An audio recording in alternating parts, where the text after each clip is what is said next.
If you recently got a negative decision from the immigration judge, first of all, I want to say I'm sorry. That totally sucks and is very stressful.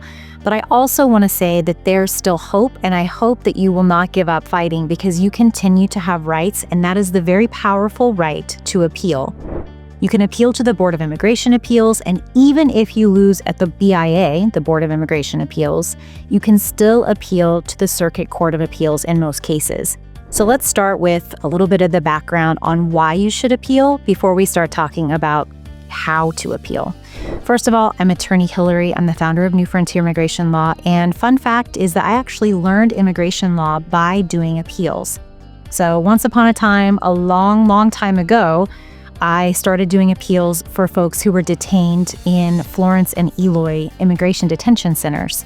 They had lost before the immigration judge, and the Florence Project connected me with these folks, and I was able to help them, and I started winning. And it was very fun and rewarding, and I love doing the same thing now, almost 15 years later. Here's how this works. You have 30 days, and this is a very important thing to keep in mind because in almost every single circumstance, if you don't file your appeal, the notice of appeal, within 30 days of the immigration judge's decision, not when you received it, when the judge wrote and signed the decision and mailed it, you have 30 days from that date on your decision.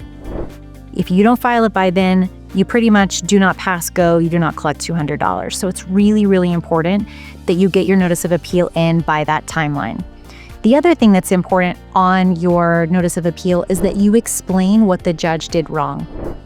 In another lifetime, it seems like we could just submit the notice of appeal and we didn't have to explain what we were appealing or why we were appealing. We were just simply saying, we're giving you notice that we are going to appeal what the immigration judge found, and we will figure out the reasons for that later on. Over the years, that has changed, and now it's extremely important for you to list what the reason is for your appeal. The legal basis, the factual basis, why you think that the Board of Immigration Appeals should do something because basically the immigration judge got it wrong. The same is true for petitions for review to the Circuit Court of Appeals. So let's say you lose at the Board of Immigration Appeals and you want to appeal up one level higher.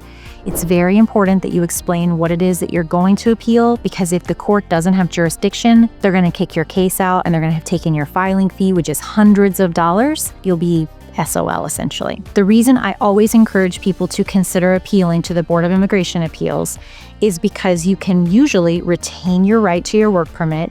You almost always are able to stay out of the detention center if you're already out.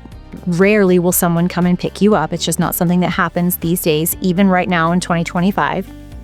And then also, it provides you with stability. You have a stay of removal while your case is on appeal with the Board of Immigration Appeals, so you can't be snatched up and deported.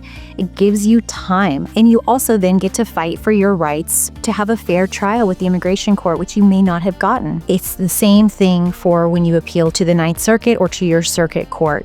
It usually continues to protect you from deportation, and typically you're also able to keep your work permit. So another reason to consider appealing. If you want any help with this, it is my great pleasure to be able to help you. And beyond helping, I love to fight and I love to win. So if you're needing help with an appeal, reach out. We're here to help.